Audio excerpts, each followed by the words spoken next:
Kaisar Naga Abadi Chapter 3501 Bahasa Indonesia. Bab 3501, Suku Penyihir. Langit berbintang di atas ibu kota surgawi yang ilusif itu berada dalam kekacauan total. Itu terlalu mengerikan. Ras barbar telah memobilisasi sejumlah besar ahli top dan sepenuhnya memblokir para ahli top dari dinasti suci kekosongan besar. Ada hampir 20 ahli tingkat atas yang bertarung di langit berbintang. Ledakan, ledakan. Orang-orang di bawah hanya bisa melihat ledakan terus-menerus di langit berbintang. Gelombang suara yang mengerikan itu menyebabkan banyak orang menjadi pucat dan batuk darah. Langit berbintang meledak terus-menerus. Semua meteorit di area itu tersapu dan berubah menjadi debu kosmik.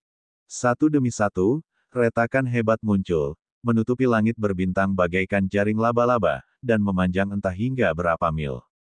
Untungnya, panggung ilusi surgawi yang agung dilindungi oleh formasi kuno. Kalau tidak, mereka akan dihancurkan oleh gelombang kejut dari pertempuran yang mengerikan itu. Banyak sekali orang yang menatap langit berbintang dengan mata terbelalak, tidak mampu menyembunyikan keterkejutan di mata mereka.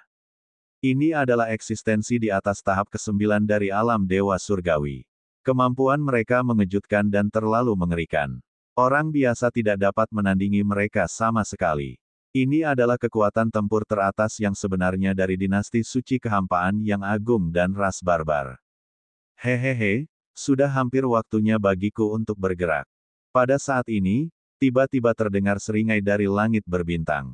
Setelah itu, sebuah sosok muncul tidak jauh di atas ibu kota dewa ilusi yang agung.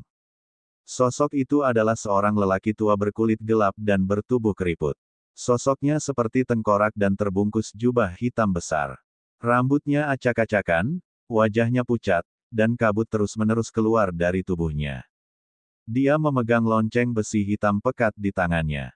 Dia menatap dingin ke bawah, terutama ke arah Lu Ming dan yang lainnya. Dentang. Saat berikutnya, dia menggoyangkan lonceng besi di tangannya dan lonceng itu berdenting. Suaranya sangat keras dan gelombang suara yang terlihat menyebar ke bawah. Ledakan. Pada saat ini, Lu Ming merasakan jiwanya bergetar hebat, seolah-olah dia telah disambar petir. Seluruh tubuhnya bergetar hebat. Wajah Lu Ming menjadi pucat dan dia hampir memuntahkan darah. Serangan jiwa. Lu Ming terkejut. Dia segera menutupi jiwanya dengan gulungan lukisan bulu yang mengejutkan itu. Lonceng itu tidak ditujukan kepada Lu Ming saja, melainkan serangan jarak jauh. Puff, puff. Pada saat ini, banyak orang dengan kultivasi lemah dan kekuatan jiwa lemah langsung memuntahkan seteguk besar darah. Beberapa orang bahkan jatuh ke tanah dan berhenti bernapas. Jiwa yang langsung hancur itu mati di tempat. Itu serangan jiwa. Suku penyihir. Dia anggota suku penyihir. Siapakah kamu? Teriak seseorang. Dia mengenali si pria tua berbaju hitam yang sudah layu itu. Banyak orang terkejut. Suku sorcerer berada jauh dari dinasti suci yang sangat hampa. Mereka dipisahkan oleh setidaknya selusin kekuatan tingkat alam semesta. Namun, tidak diragukan lagi bahwa suku sorcerer sangat kuat dan kemampuan mereka tidak terduga. Mereka jauh dari apa yang dapat dibandingkan dengan dinasti suci Great Void, dinasti suci Tianyi, dan suku barbar.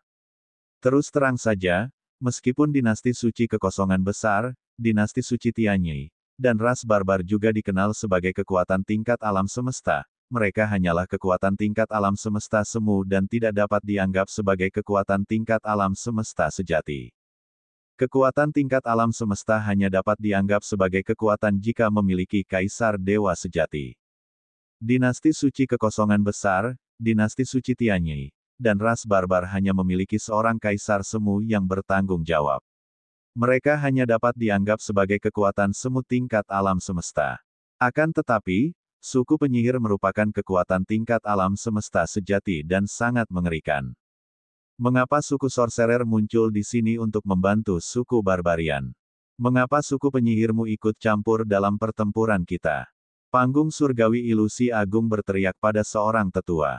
Aku tidak ikut campur. Aku hanya membalas budi kaisar barbar. Suara serak dari kultivator suku penyihir tua itu terdengar.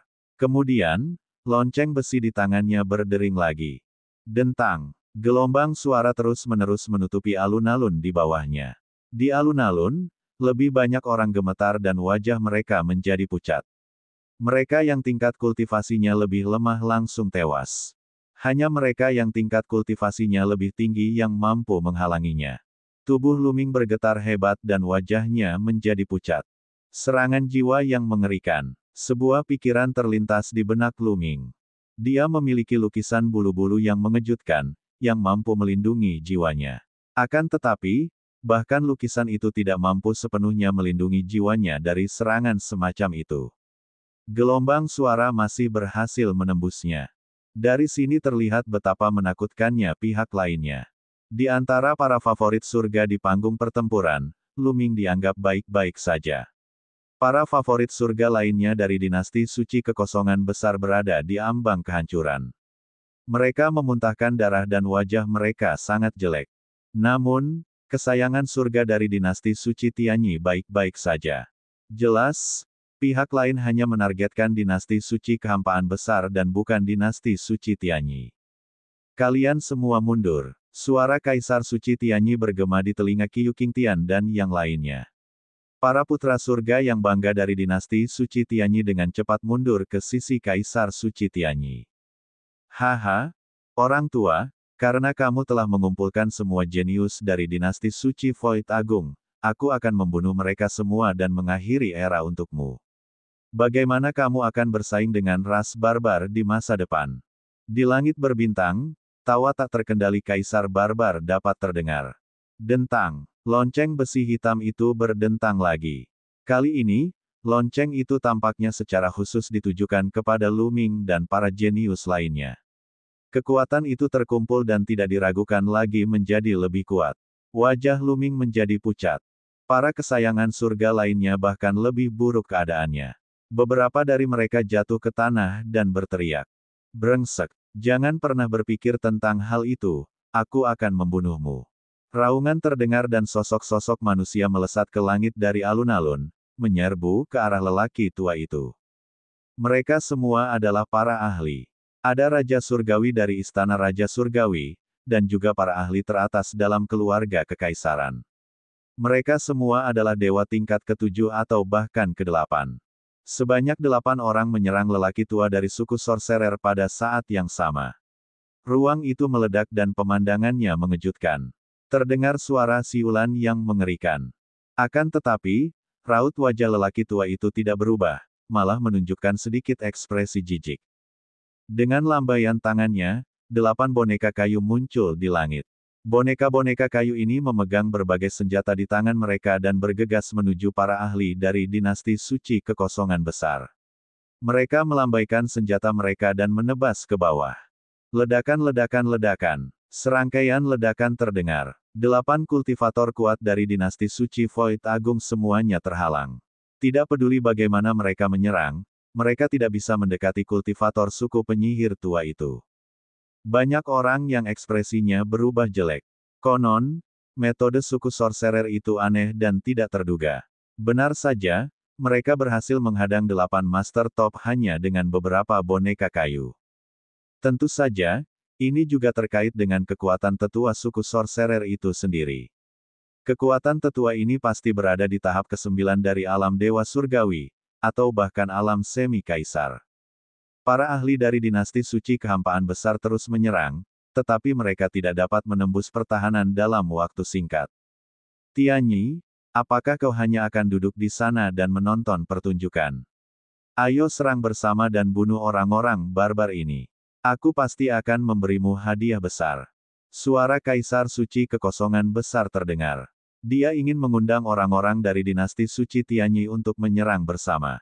Namun, Kaisar Suci Tianyi tersenyum dan berkata, Saudara Jing, ini adalah dendam antara kamu dan ras barbar. Dinasti Suci Tianyi tidak akan ikut campur. Anda, Kaisar Suci Kekosongan Besar sangat marah. Apakah dia tidak tahu apa yang dipikirkan Kaisar Suci Tianyi? Itu tidak lebih dari sekadar menginginkan mereka berdua menderita kerugian, yang akan menjadi yang terbaik bagi dinasti Suci Tianyi. Mengapa dia campur tangan? Kaisar Suci Tianyi sangat gembira melihat dinasti suci yang agung dan ras barbar bertarung sampai mati. Kaisar Naga Abadi Chapter 3502 Bahasa Indonesia.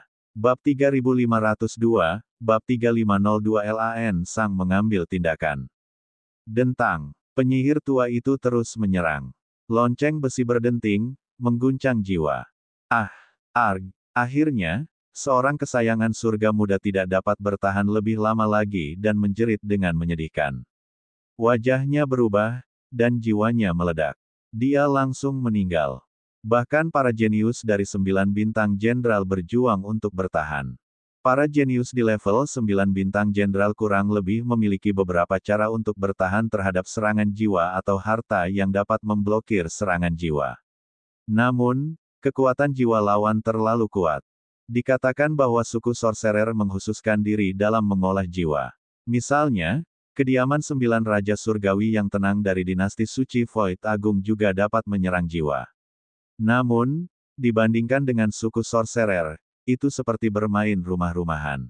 Jika begini terus, mereka tidak akan mampu melawan dan semuanya akan mati. Asyik. Pada saat ini, lapisan cahaya terpancar dari tribun dan menyelimuti Lu Ming dan yang lainnya. Tiba-tiba, Lu Ming merasa bahwa serangan gelombang suara di luar telah diblokir. Itu benar-benar diblokir. Tekanan padanya berkurang dan dia sering dapat menghembuskan napas.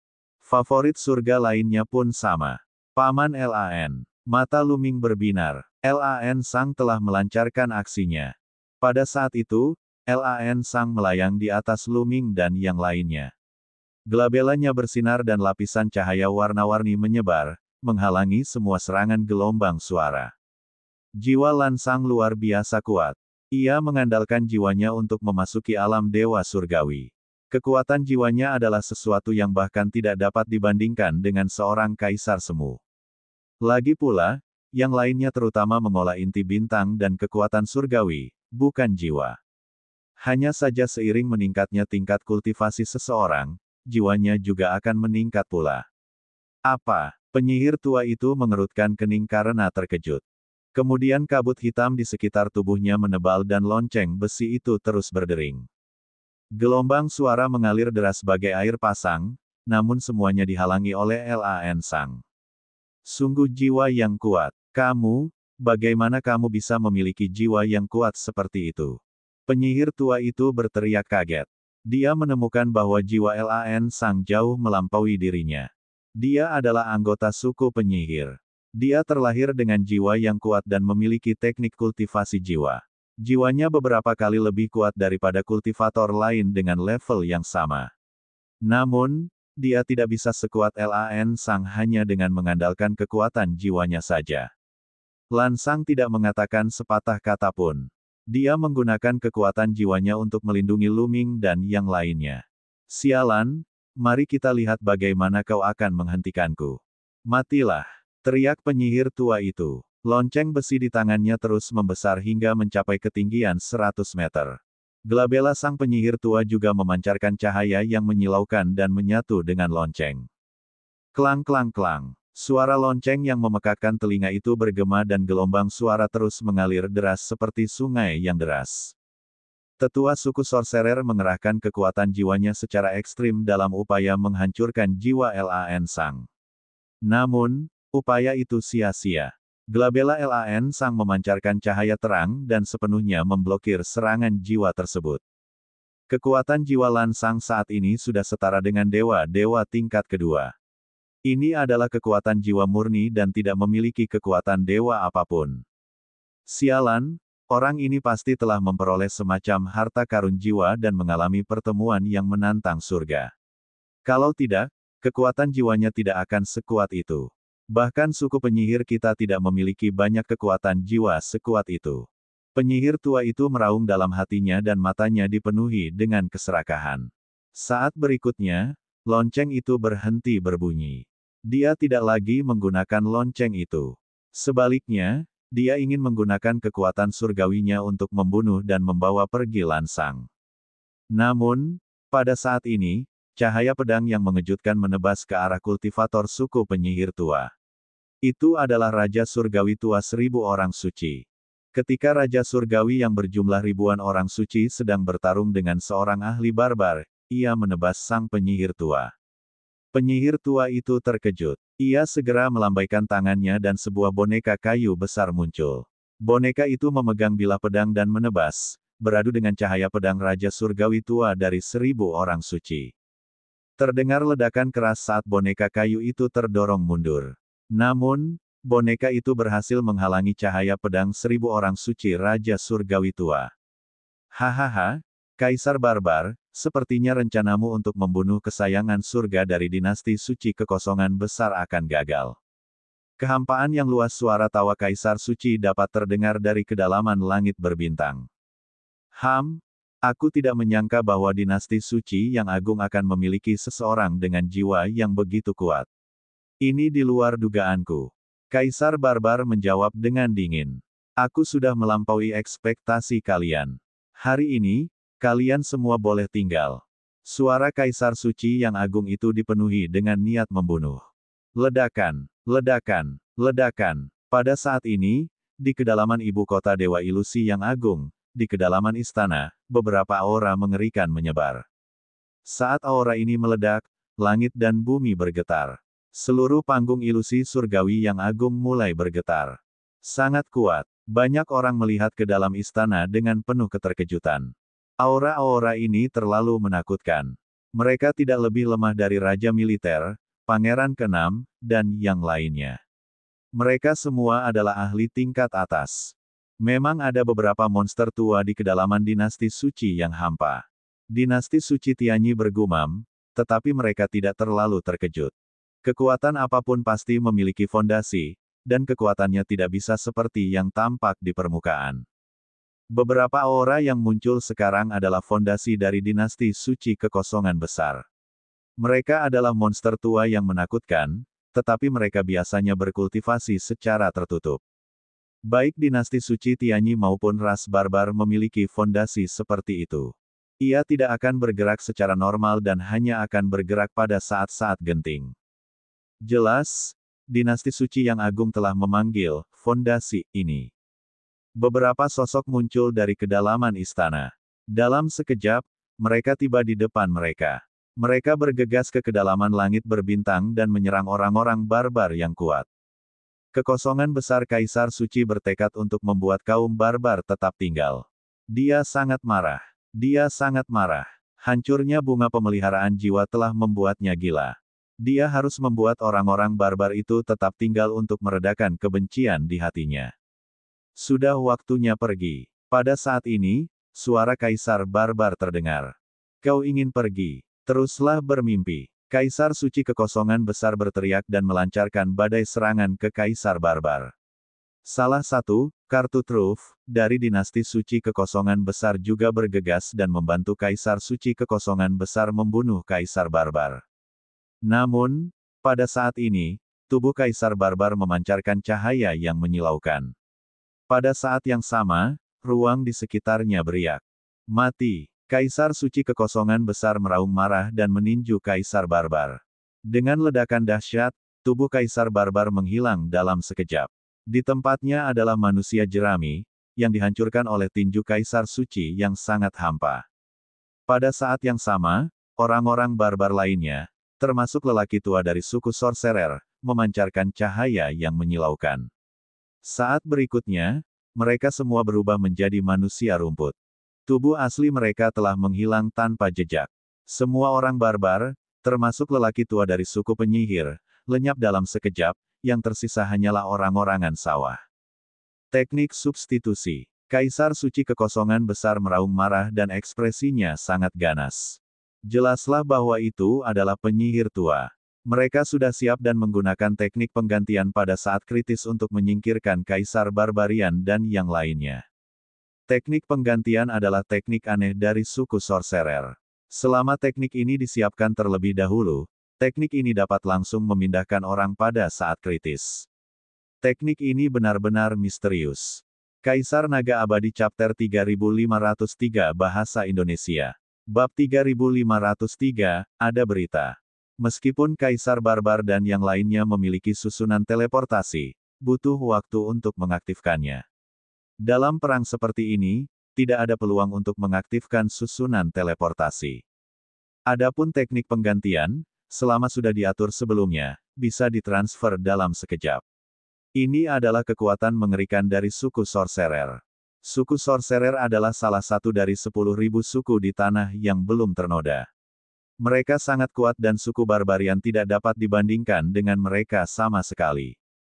Suku penyihir terkutuk. Kaisar suci yang sangat hampa itu meraung marah. Tentu saja, itu hanya raungan. Dia tidak berani mencari masalah dengan suku penyihir. Meskipun dia sudah menjadi kaisar semu, jika dia bertemu dengan kaisar surgawi sejati, dia akan terbunuh dengan satu tamparan. Tidak diragukan lagi, dia tidak akan bisa melarikan diri. Suasana menjadi hening. Putra mahkota dan penasihat kekaisaran mencibir. Ada banyak kecelakaan hari ini. Dinasti suci kehampaan besar mengalahkan dinasti suci Tianyi dan memperoleh bunga penyembuh jiwa karena Luming. Namun, karena kemunculan kaisar barbar, bunga penyembuh jiwa itu hancur. Akhirnya, kaisar suci kekosongan besar tidak dapat memperoleh bunga penyembuh jiwa, dan mereka mencapai tujuan mereka. Luming, mata putra mahkota dan penasihat kekaisaran bersinar dengan cahaya dingin. Adapun Luming, dia bisa menyingkirkannya nanti. Saudara Jing, kompetisi sudah berakhir. Kami pamit dulu. Kaisar suci Tianyi berdiri dan menangkupkan tinjunya. Silakan saja, aku tidak akan mengusirmu. Kaisar suci kekosongan besar berkata dengan dingin. Dia sangat tidak senang karena Kaisar suci Tianyi tidak membantunya.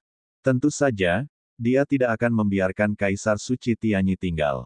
Kaisar suci Tianyi pasti sudah membuat persiapan untuk datang ke sini. Mungkin akan ada banyak ahli top dari dinasti suci Tianyi. Terlebih lagi, jika dia menyerang Kaisar suci Tianyi dan yang lainnya, itu hanya akan menguntungkan kaum barbar.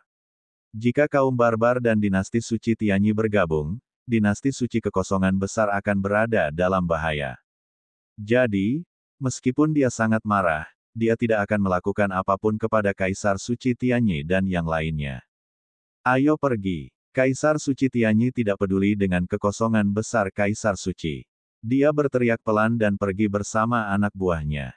Dalam sekejap, hanya orang-orang dari dinasti suci kekosongan besar yang tersisa di alun-alun. Pada saat itu, tidak seorang pun bersuara dan suasana pun menjadi sunyi. Semua orang tahu bahwa Kaisar suci yang sangat hampa itu pasti sedang dalam keadaan marah. Dia seperti bom yang akan meledak jika terkena percikan api sekecil apapun. Siapapun yang menyinggung Kaisar suci yang sangat hampa itu kemungkinan besar akan berakhir dalam keadaan yang menyedihkan. Suasana menjadi hening. Kaisar suci yang agung berdiri di langit dan aura brutal terpancar dari tubuhnya. Dia tampaknya sedang menyesuaikan diri. Begitulah, setelah waktu yang lama, aura brutal di tubuh Kaisar suci yang hampa akhirnya ditarik kembali. Dia melayang turun dan mendarat di alun-alun. Salam, Kaisar suci. Semua orang memberi hormat. Tidak perlu. Kaisar Sage dari kehampaan agung melambaikan tangannya dan tatapannya jatuh pada Lansang. Matanya bersinar terang seolah-olah dia ingin melihat menembus Lansang. Setelah beberapa saat, sudut mulut Kaisar Sage dari kehampaan agung melengkung menjadi senyum aneh dan dia berkata, Lansang, kamu memang seorang jenius yang tak tertandingi. Bahkan dengan inti bintangmu yang hancur, kamu masih dapat mengambil jalan lain dan mengolah jiwamu ke tingkat dewa surgawi. Lumayan. Lan Sang mengepalkan tinjunya. Anda menyanjung saya, Kaisar bijak. Saya hanya beruntung. Saya berhasil secara kebetulan. Kadang-kadang, keberuntungan juga merupakan bagian dari bakat. Kaisar bijak tersenyum, lalu menoleh ke Luming. Luming, bakatmu telah melampaui ekspektasiku. Kau adalah yang terkuat dalam sejarah dinasti suci kekosongan besar, dan kau telah melampaui Yu-Er. Selain itu, kali ini kamu membantu dinasti suci mengalahkan dinasti suci Tianyi. Aku pasti akan memenuhi persyaratan yang telah aku janjikan kepadamu. Aku pasti akan mengirim orang untuk mencari orang tuamu. Terima kasih banyak, Kaisar bijak. Luming sangat gembira. Dengan bantuan Kaisar yang bijak, menemukan orang tuanya akan jauh lebih mudah. Baiklah, kalian semua boleh pergi sekarang. Kaisar suci yang agung melambaikan tangannya. Dia tampak sangat lelah. Dengan satu langkah, dia menghilang ke kedalaman istana kekaisaran. Yang lainnya juga bubar. Lu Ming menatap Di Jianyi. Dia benar-benar ingin membunuh Di Jianyi. Namun, ketika dia melihat Di Jianyi berdiri di samping putra mahkota dan guru negara, dia tahu bahwa dia tidak bisa melakukannya. Setelah itu, Lu Ming, Lan Sang, dan yang lainnya meninggalkan tempat itu dan kembali ke istana Markis Naga yang tersembunyi. Berita mengenai pertempuran ini menyebar bagaikan api di seluruh ibu kota suci yang hampa dan seluruh dinasti suci yang hampa.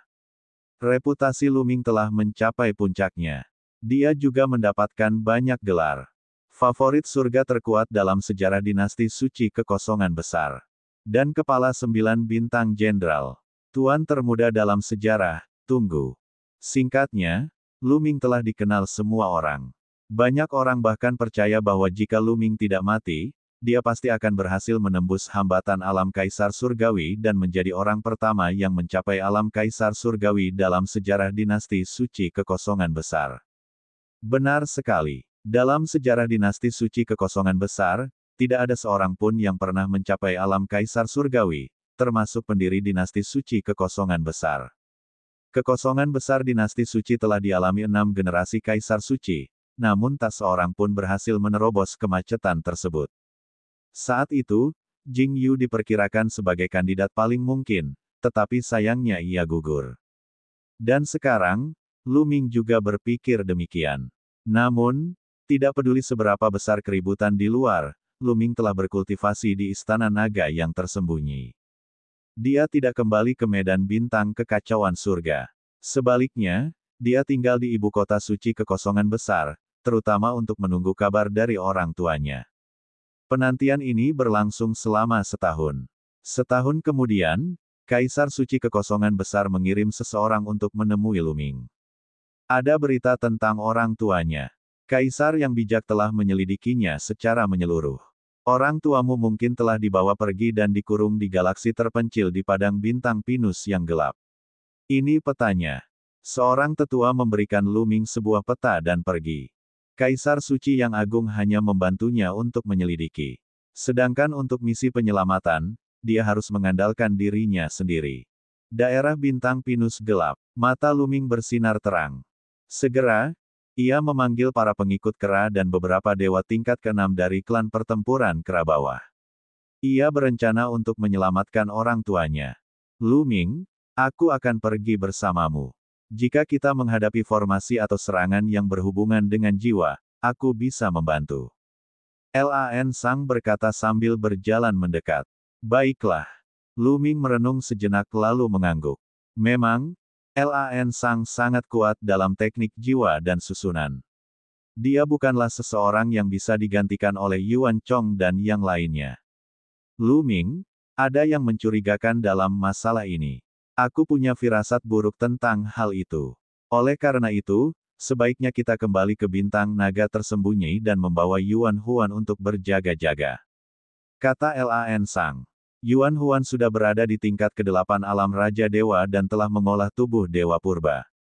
Kekuatan tempurnya sangat kuat, jadi akan lebih aman untuk membawanya. Baiklah. Lu Ming mengangguk. Mereka segera berangkat. Mereka meninggalkan ibu kota Dewa Ilusi yang agung dan kembali ke bintang naga yang tersembunyi. Kemudian, mereka membawa Yuan Huan dan beberapa orang kuat lainnya dari klan pertempuran kera bawah bersama mereka saat mereka menuju ke ladang bintang pinus gelap. Di ibu kota suci yang penuh ilusi, jauh di dalam istana, di aula besar. Di titik tertinggi aula besar, Kaisar Suci yang Agung sedang duduk. Di bawahnya, beberapa sosok berdiri dengan hormat. Apakah Lu Ming dan yang lainnya sudah berangkat? Suara Kaisar Suci dari kehampaan yang agung terdengar. Suaranya sedikit dingin. Kaisar Naga Abadi Chapter 3504 Bahasa Indonesia. Bab 3504, Bab 3504 jatuh ke dalam perangkap. Yang mulia Kaisar Sage, mereka berangkat belum lama ini. Seorang lelaki tua berjubah hitam berkata dengan hormat. Lan Sang, apakah kamu ingin bergabung dengan kami? Kaisar Suci yang sangat hampa bertanya sambil menampakkan ekspresi penuh harap. Seperti yang diharapkan Kaisar Bijak, Lan Sang dan Lu Ming berangkat bersama. Tetua berjubah hitam itu menjawab. Bagus, bagus, bagus. Kaisar suci yang agung itu berkata, baik, 3 kali. Matanya bersinar terang dan dia tampak sangat gembira. Kekuatan jiwa Lansang tiba-tiba meledak dan benar-benar mencapai alam dewa surgawi yang mengejutkan. Dia pasti telah memperoleh semacam harta karun jiwa. Jika aku bisa mendapatkan harta karun seperti itu, aku mungkin bisa menyalakan kembali jiwaku dan memperpanjang umurku. Kaisar suci yang hampa bergumam. Matanya dipenuhi keserakahan. Dulu, ketika Lansang bergerak dan memperlihatkan kekuatan jiwanya yang mengerikan, Kaisar suci kekosongan besar curiga. Ia menduga bahwa Lansang telah memperoleh semacam harta karun jiwa yang sangat kuat. Ini adalah harta karun yang paling ia butuhkan. Entah berguna atau tidak, ia harus mendapatkannya. Galaksi Pinus gelap itu sangat jauh dari dinasti suci yang hampa. Itu adalah galaksi yang sangat terpencil seperti galaksi langit Qin. Luming dan kelompoknya melewati lubang cacing dan tiba di suatu tempat yang tidak jauh dari wilayah bintang Pinus gelap. Kemudian, mereka bergegas ke suatu tujuan sesuai dengan peta. Dengan kecepatan mereka saat ini, mereka terlalu cepat. Satu demi satu planet tertinggal di belakang mereka. Tak lama kemudian, sebuah planet besar muncul di depan mereka. Ini adalah planet yang tandus, planet yang mati. Tidak ada makhluk hidup, tidak ada planet lain di sekitarnya, dan tidak ada bintang. Tempat itu dipenuhi dengan keheningan dan kehancuran yang mematikan, dan gelap gulita. Tempat ini sangat terpencil. Jika mereka tidak memiliki peta, mereka tidak akan dapat menemukannya.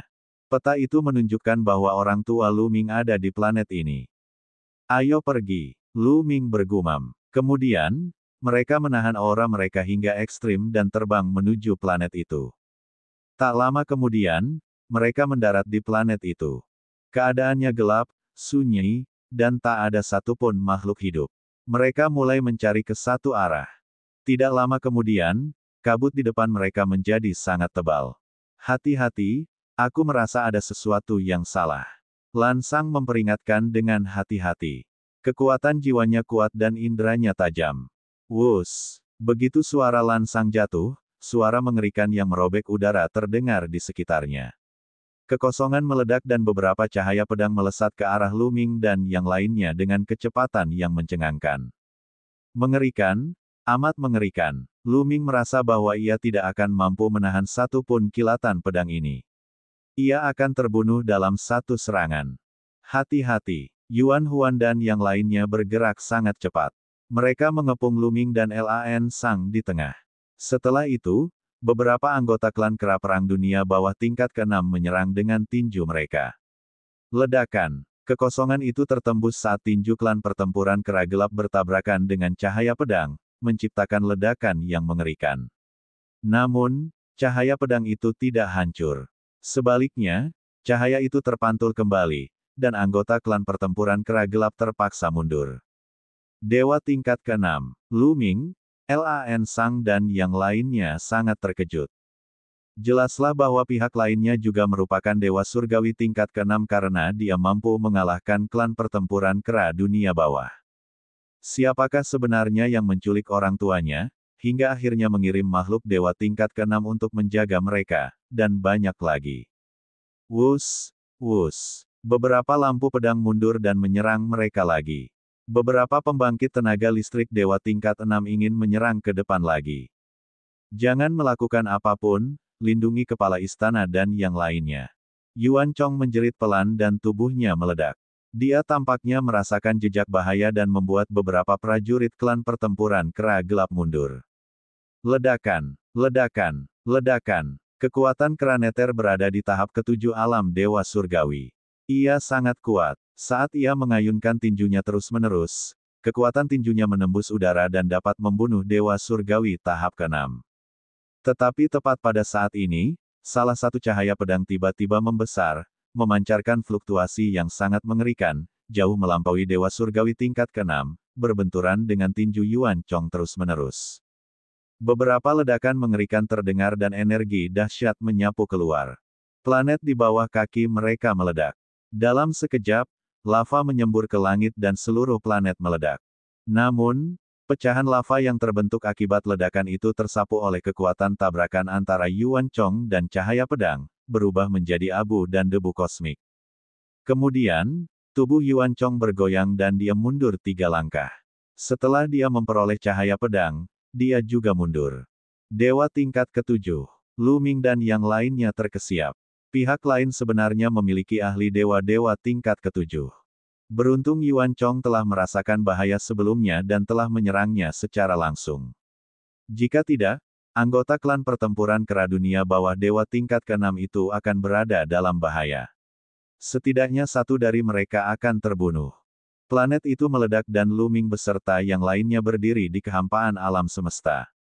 Sua-sua-sua, sosok mereka berkedip-kedip dan beberapa sosok berjubah hitam muncul di sekitar Lu Ming dan yang lainnya. Total ada 12 orang, dan mereka mengelilingi mereka. Siapa kamu? Mengapa kamu menculik orang tuaku? Lu Ming berteriak. Menculik orang tuamu? Hehe, kami bahkan tidak tahu di mana orang tuamu. Salah satu pria berjubah hitam itu mencibir. Apa?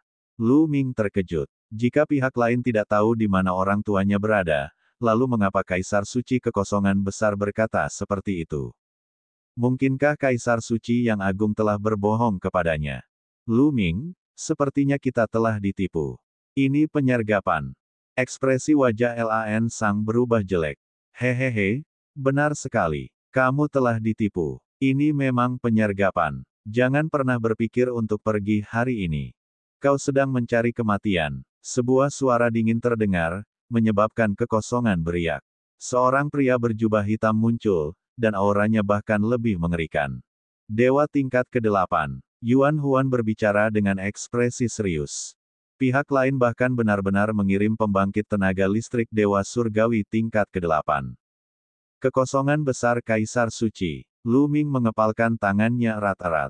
Tak perlu dikatakan lagi, orang-orang ini semua dikirim oleh Kaisar Suci Kekosongan Besar. Sejujurnya, tidak banyak orang di dinasti Suci Kekosongan Besar yang dapat mengirim barisan seperti itu.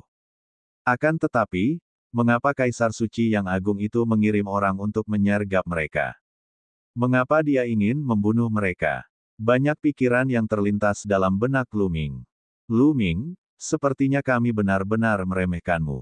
Aku tidak menyangka kau bahkan memiliki dewa-dewa tingkat 8 di sisimu. Tatapan mata Dewa Langit tingkat 8 berjubah hitam itu beralih ke arah Yuan Huan. Ini sungguh di luar dugaan. Awalnya, mereka mengira orang terkuat di sisi Lu Ming seharusnya hanya Dewa Yuan Chong tingkat ke-7. Itu karena ketika Lu Ming sedang menyerahkan jasanya di pesawat militer, batu peristirahatan gambar itu telah memperlihatkan tempat penyerangan Yuan Chong. Dia adalah dewa tingkat ke-7. Namun, nama Yuan Huan tidak ditampilkan. Mereka tidak menyangka bahwa ternyata ada sosok dewa surgawi tingkat 8 di sisi Lu Ming. Yuan Huan, lindungi leluhur pertempuran. Serahkan orang-orang ini padaku. Yuan Huan melangkah maju, dan aura kuat terpancar darinya, menyebabkan seluruh langit berbintang bergetar. Para dewa tingkat ke-6, bahkan dewa tingkat ke-7, para lelaki berjubah hitam, ekspresi mereka berubah drastis dan tak kuasa menahan diri untuk mundur. Membunuh. Tiba-tiba, Yuan Huan bergerak. Sebuah tongkat besi muncul di tangannya dan tersapu keluar. Tongkat besi itu sangat besar dan menyelimuti semua pria berjubah hitam. Kaisar Naga Abadi Chapter 3505 Bahasa Indonesia. Bab 3505, Dewa Tingkat 8 muncul. Yuan Huan tiba-tiba menyerang dengan aura yang mengejutkan. Tongkat logamnya sebesar planet, menyapu langit berbintang. Seorang dewa tingkat 8 memperlihatkan kekuatan yang mengerikan pada saat dia bergerak. Namun, pihak lain jelas sudah siap. Saat Yuan Huan menyerang, dewa berjubah hitam tingkat 8 juga menyerang. Cahaya pedang yang cemerlang menerangi alam semesta yang gelap. Tidak diketahui berapa lama cahaya itu menebas Yuan Huan. Dengan suara berdenting, cahaya pedang dan tongkat besi saling bertabrakan, menciptakan ledakan yang mengguncang bumi.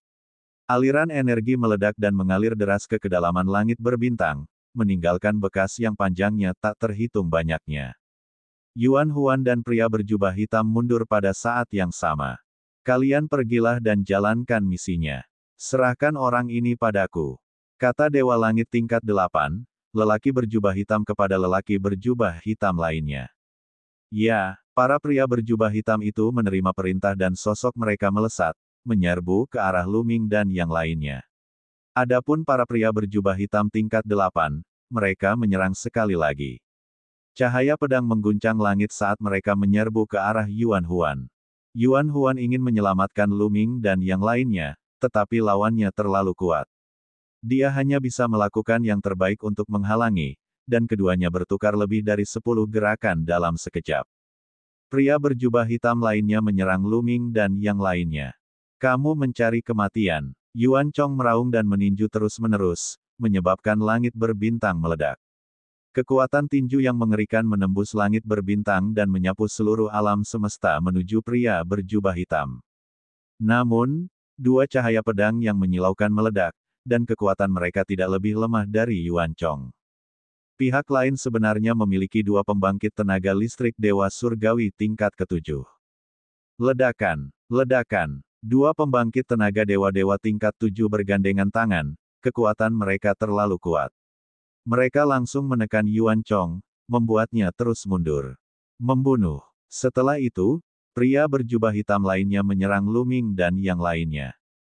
Mundur. Luming dan yang lainnya mundur dengan cepat, tetapi pihak lain mengejar mereka. Mereka bergerak dengan kecepatan yang mengkhawatirkan, dan sinar cahaya pedang diarahkan ke Luming dan yang lainnya. Membunuh. Lindungi leluhur perang. Anggota klan tempur kera dunia bawah yang tersisa berteriak dan meningkatkan kekuatan tempur mereka hingga maksimal. Mereka melindungi Luming dan Lan Sang saat bertarung melawan orang-orang berjubah hitam.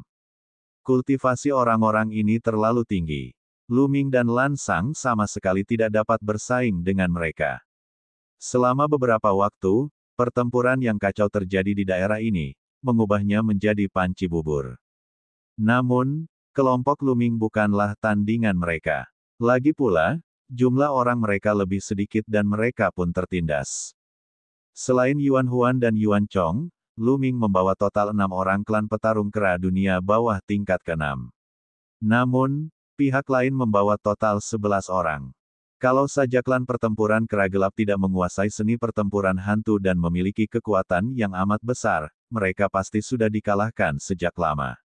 Meski begitu, mereka tetap bukan tandingannya. Mereka hanya bisa membentuk lingkaran dan melindungi Luming dan Lan Sang di tengah. Mereka hanya bisa bertahan dan tidak bisa melakukan serangan balik. Lagi pula, pria berjubah hitam itu sangat kuat dan bukan orang biasa. Di kejauhan, pertarungan hebat antara Yuan Huan dan eksistensi Dewa Surgawi tingkat 8 itu menjadi semakin sengit. Sepertinya kamu baru saja berhasil mencapai tingkat ke-8 Dewa Surgawi belum lama ini. Kamu bukan tandinganku. Pedang berburu, bunuh, bunuh, bunuh. Dewa tingkat 8, pria berjubah hitam, melolong. Cahaya pedang terus-menerus. Setiap pedang adalah pedang yang mematikan, dan kekuatannya menjadi semakin kuat. Untuk sesaat, Yuan Huan terpaksa mundur. Mati. Dewa tingkat 8, lelaki berjubah hitam berteriak dingin. Siapa yang bisa kamu bunuh? Yuan Huan berteriak keras dan menggunakan teknik pertarungan hantu secara ekstrim, meningkatkan kekuatan tempurnya secara ekstrim. Kemudian, tubuhnya membengkak dengan cepat dan berubah menjadi seekor kera raksasa. Ini adalah tubuh Dewa Purba. Kultivasi Yuan Huan sangat mendalam. Terlebih lagi, ia awalnya mampu berkultivasi hingga mencapai puncak Dewa Langit ke-7, jadi bakat alaminya sangat mengejutkan. Oleh karena itu, selama kurun waktu ini, Yuan Huan telah mengolah tubuh Dewa Purba hingga tingkat transformasi keempat. Mengaum, Yuan Huan meraung dan mengayunkan tongkat besinya di udara. Dentang, batang besi itu sekali lagi bertabrakan dengan pedang panjang lawan. Kali ini, cahaya pedang bergetar hebat, dan pria berjubah hitam itu terpaksa mundur. Tubuh Surgawi Purba. Pihak lainnya berteriak kaget. Dan EBSCP, mengaum. Pada saat ini, Yuan Chong dan anggota klan pertempuran kera gelap lainnya semuanya memperlihatkan tubuh dewa primordial mereka. Tubuh Dewa Purba Yuan Chong juga telah mencapai transformasi keempat. Anggota klan pertempuran kera gelap lainnya sedikit lebih lemah, hanya pada transformasi ketiga. Meski begitu, kekuatan tempur mereka tetap meningkat. Yuan Chong bertarung 1 lawan 2 dan awalnya kalah telak, tetapi pada saat ini, dia membalikkan keadaan dan menstabilkan situasi untuk sementara. 6 dewa penguasa tahap ke-6 dari klan pertempuran kera dunia bawah juga telah memblokir serangan pihak lain untuk sementara. Sialan, kalian semua memiliki tubuh dewa purba. Bagaimana kalian semua bisa memiliki tubuh dewa purba? Pria berjubah hitam itu meraung tak percaya. Tubuh surgawi purba adalah keterampilan rahasia dari tubuh yang kuat. Kondisi untuk mengolahnya sangat keras. Itu bukan sesuatu yang bisa diolah hanya karena seseorang menginginkannya. Pertama, teknik kultivasi yang membutuhkan tubuh dewa primordial sangatlah langka dan berharga. Selain itu, meskipun ada metode untuk mengolah tubuh dewa purba, kondisinya sangat sulit. Masih dapat diterima jika 1 atau 2 orang jenius berhasil mengolahnya. Tetapi mengapa semua anggota klan pertempuran kera dunia bawah berhasil mengolahnya? Membunuh. Yuan Huan tidak mau repot-repot berbicara omong kosong dengannya dan melancarkan serangan keras, mengayunkan tongkat besinya ke arah pihak lain terus-menerus. Untuk sesaat, pihak lain tertekan dan dipaksa mundur. Kalian tunggu saja. Aku akan menyelamatkan kalian setelah aku membunuh orang ini. Yuan Huan berteriak keras, mengirimkan suaranya ke Yuan Chong dan yang lainnya. Selama dia dapat mengalahkan pria berjubah hitam, situasinya akan sepenuhnya terbalik. Jangan khawatir. Yuan Chong dan yang lainnya menanggapi satu demi satu. Lu Ming telah mengamati serangan pihak lain. Itu tidak benar. Sasaran lawan tampaknya adalah Paman Lan. Dia telah menatap Paman Lan, dan niat membunuhnya juga telah menyelimuti Paman Lan. Lebih banyak serangan juga ditujukan pada Paman Lan. Pikiran Lu Ming berputar-putar. Dia sangat terkejut. Ia sempat berpikir bahwa target pihak lain adalah dirinya, ternyata bukan itu yang terjadi. Ini karena niat membunuh pihak lain tidak tertuju padanya sama sekali, tetapi pada Lan Sang. Dia hanyalah efek samping. Jelas, Lan Sang juga memperhatikan ini. Matanya berkedip dan dia juga cukup terkejut. Yuan Chong dan 6 dewa tingkat ke-6 dari klan pertempuran kera gelap menghalangi pihak lain. Serangan Yuan Huan menjadi semakin kuat. Brengsek. Dewa tingkat 8, pria berjubah hitam meraung. Dia tahu bahwa kali ini, mereka telah salah perhitungan. Dia tidak menyangka bahwa ada dewa-dewa tingkat 8 di sisi Lu Ming. Selain itu, mereka semua telah mengolah tubuh dewa primordial. Awalnya, dengan kemampuan mereka, membunuh Lu Ming, Yuan Chong, dan yang lainnya akan sangat mudah. Namun, dia tidak menyangka Yuan Huan ada di sana. Pada saat ini, kekuatan tempur Yuan Huan sangat dahsyat dan telah menekannya. Jika pertempuran ini terus berlanjut, dia pasti akan kalah. Asyik. Pada saat itu, suara pedang tiba-tiba terdengar di langit berbintang yang jauh. Cahaya pedang yang cemerlang melintasi langit berbintang yang panjang seperti makhluk abadi yang terbang dan menebas Yuan Huan. Ekspresi Yuan Huan berubah drastis, karena cahaya pedang ini sudah menjadi ancaman mematikan baginya. Pada saat kritis, batang besi di tangannya berubah dan menyapu beberapa bayangan batang untuk menyerang cahaya pedang. Dentang-dentang, beberapa suara gemuruh yang memekakkan telinga terdengar dan bayangan tongkat Yuan Huan menghilang. Sosoknya sedikit bergoyang dan dia mundur beberapa langkah. Kaisar Naga Abadi Chapter 3506 Bahasa Indonesia. Bab 3506, 2 Gelombang Penyelamatan. Cahaya pedang yang mengerikan memaksa Yuan Huan mundur. Kemudian, dengan kilatan cahaya di kehampaan, seorang pria berjubah hitam muncul. Kecepatan pria berjubah hitam itu mencengangkan, dan dalam sekejap, dia muncul tidak jauh di depan Yuan Huan. Dewa tingkat ke-8. Ekspresi Yuan Huan sangatlah serius. Aku benar-benar tidak menyangka mereka akan memiliki eksistensi yang begitu kuat. Untungnya, Tuan kami telah memikirkannya dan membiarkan kami mengikuti mereka secara rahasia untuk berjaga-jaga. Kalau tidak, kalian pasti sudah terbalik hari ini. Pria berjubah hitam yang muncul di belakangnya berkata dengan dingin. Kalian, siapa lagi yang ada di sana? Kata pria berjubah hitam itu. Aku. Suara dingin terdengar dari langit berbintang tak jauh dari sana. Kemudian, Sosok lain muncul. Dia adalah ahli lain yang sangat menakutkan. Hati Yuan Huan hancur, dan ekspresinya berubah sangat buruk. Pada saat berikutnya, Yuan Huan berbalik dan bergegas menuju Lu Ming.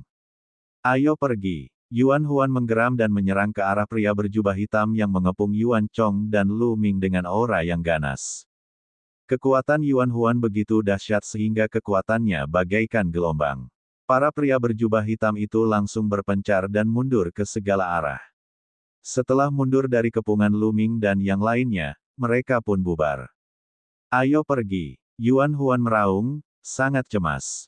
Karena dua orang berjubah hitam yang muncul di belakang benar-benar terlalu kuat. Mereka berdua adalah dewa tingkat 8. Yuan Huan masih percaya diri berhadapan dengan salah satu orang ini, tapi dia pasti kalah kalau ada dua orang. Kalau ada tiga pasti jalan buntu. Lu Ming, Lan Sang dan yang lainnya juga menyadari keseriusan masalah ini dan terbang mundur dengan gila. Jika kamu ingin pergi, jangan pernah berpikir untuk pergi hari ini. Membunuh. Dua pria berjubah hitam yang muncul di belakang mereka berkata dengan suara dingin. Sosok mereka berkelebat dan mereka seperti hantu hitam saat mereka melesat melintasi alam semesta dan menyerbu ke arah Lu Ming dan yang lainnya dengan kecepatan yang mencengangkan. Bahkan sebelum dia tiba, cahaya pedang yang mengerikan itu sudah menebas ke arah Lu Ming dan yang lainnya. Cahaya pedang itu sangat mengejutkan. Cahaya itu meliputi jarak yang tak terbatas dan sangat besar. Cahaya itu benar-benar menyelimuti Lu Ming dan yang lainnya. Tidak peduli bagaimana mereka menghindar, mereka masih diselimuti oleh cahaya pedang itu. Kalian jalan duluan, aku akan menahan mereka. Yuan Huan meraung, berbalik, dan mengayunkan tongkat besinya, menyapu ribuan prajurit dan meledakkan mereka ke arah dua cahaya pedang. Dengan dua ledakan keras, tubuh Yuan Huan bergetar hebat dan dia mundur. Pada saat itu, cahaya pedang yang terang menusuk ke arah Yuan Huan. Itu adalah dewa berjubah hitam tingkat 8 yang pernah bertarung dengan Yuan Huan sebelumnya. Pedang ini terlalu cepat dan Yuan Huan baru saja terdorong ke belakang, jadi sulit baginya untuk menghindar. Yuan Huan meraung dan nyaris tak bisa bergerak mundur, tetapi ia tetap tidak bisa menghindar sepenuhnya. Dengan bunyi, puff cahaya pedang menembus perut Yuan Huan, dan darah mengalir deras. Kau ingin memblokirnya? Mari kita lihat bagaimana kau akan memblokirnya sendiri. Salah satu pria berjubah hitam mencibir, dan cahaya pedang itu kembali menguat, menyerang Yuan Huan. Para dewa tahap ke-7 dan ke-6 yang tersisa dalam jubah hitam terus menyerang Lu Ming dan yang lainnya. Ledakan, ledakan, ledakan. Setelah beberapa gerakan lagi, Yuan Huan terpaksa mundur, dan luka pedang lain muncul di tubuhnya, menembus tulang-tulangnya. Situasinya genting. Begitu Yuan Huan dikalahkan dan dibunuh, Lu Ming dan yang lainnya pasti akan mati.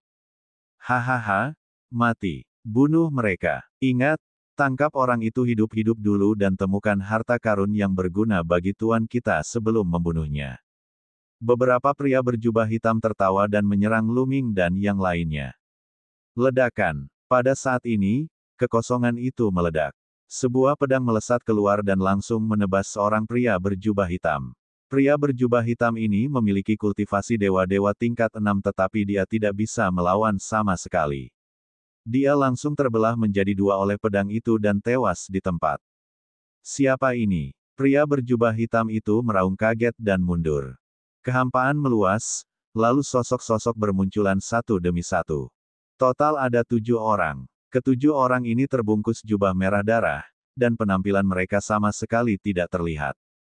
Membunuh. Setelah pria berjubah merah muncul, mereka langsung menyerang pria berjubah hitam. Terlebih lagi, kekuatan mereka sangat mengejutkan. Orang yang memimpin memiliki aura yang menakutkan dan merupakan ahli dewa-dewa tingkat 8. Dia bergegas menuju Yuan Huan dan menebas dengan pedangnya, mengincar salah satu pria berjubah hitam. Pria berjubah merah lainnya juga menyerbu ke arah pria berjubah hitam dan bertarung.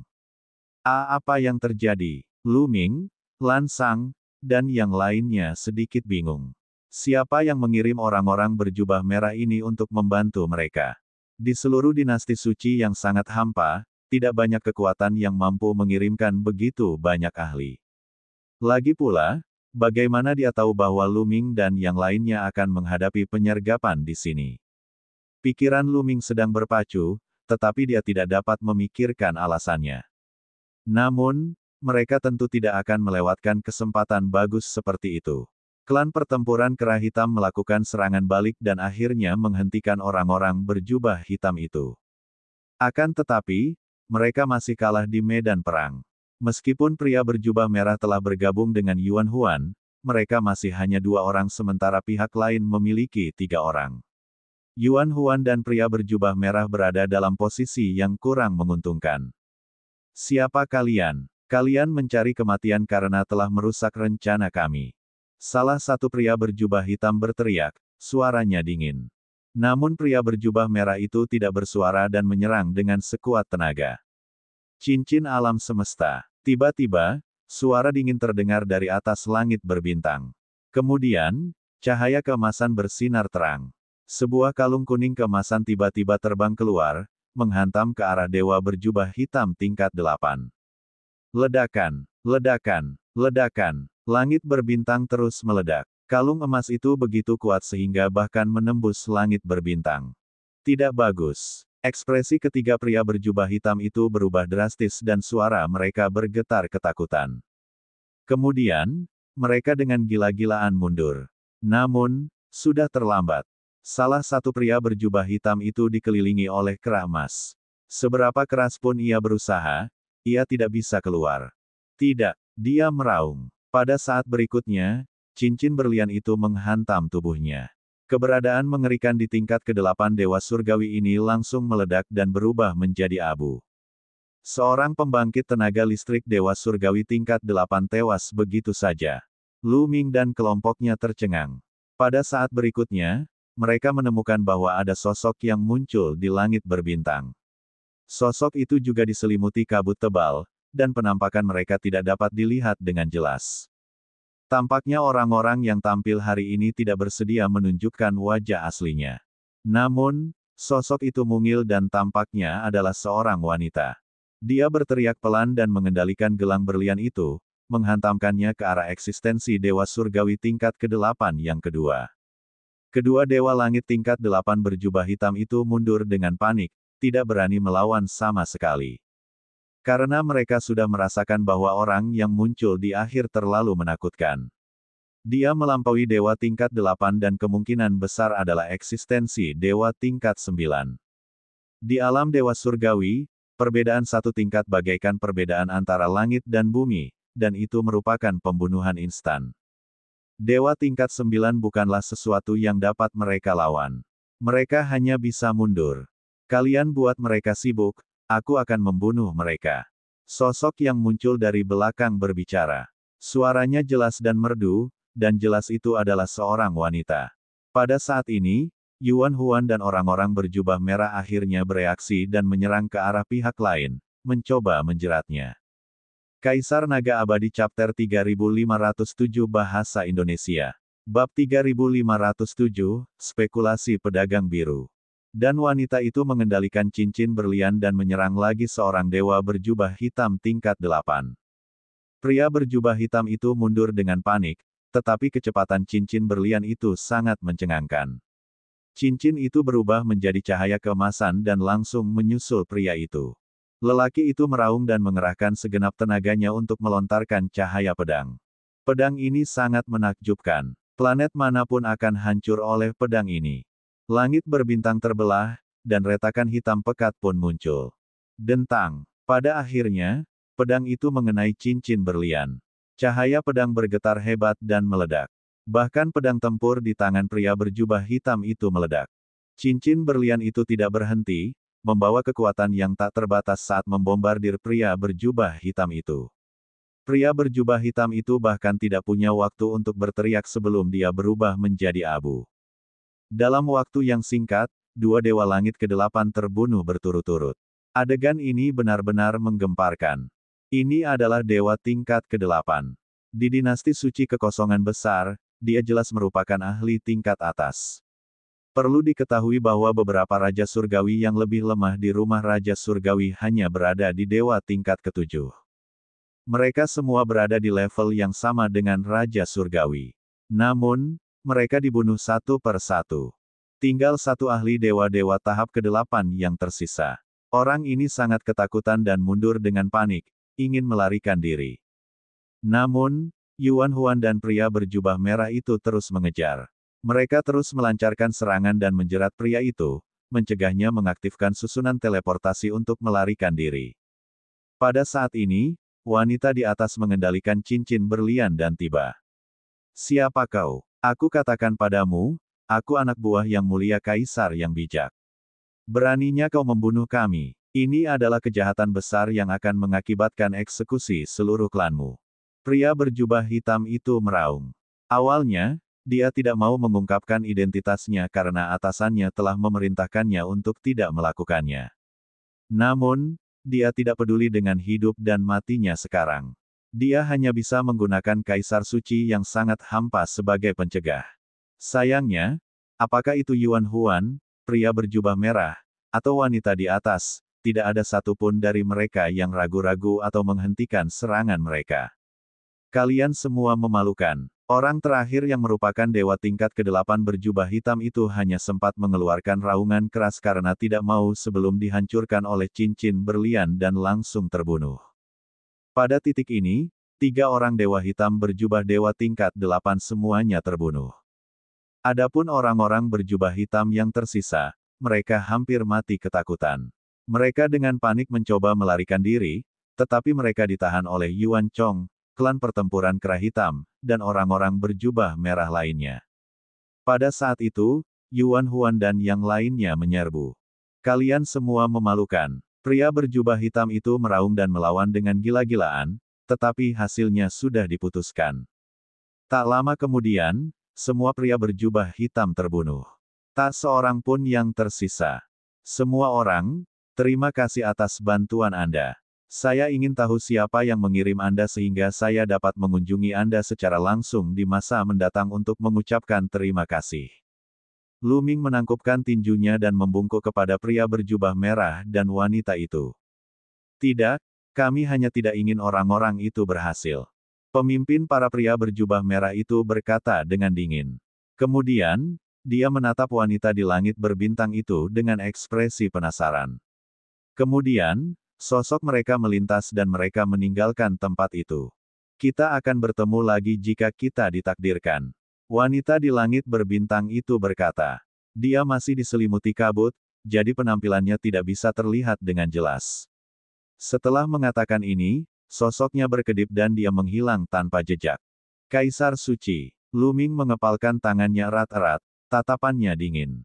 Kali ini, jelaslah bahwa Kaisar Suci yang agung telah menipunya untuk datang ke sini. Kemudian, dia telah menyiapkan penyergapan di sini untuk membunuh mereka. Lebih jauh lagi, sasaran Kaisar Suci di kehampaan besar tampaknya adalah Lan Sang. Mungkinkah, apakah karena jiwa ibu? Tiba-tiba hati Lu Ming tergerak ketika memikirkan hal ini. Lu Ming, kau seharusnya menyadari bahwa jika aku tidak salah, Kaisar Suci kekosongan besar sedang mengincar jiwa ibu. Dia ingin membunuhku dan mengambil jiwa ibu. Lan Sang menatap Lu Ming dan berkata, ekspresinya sangat jelek.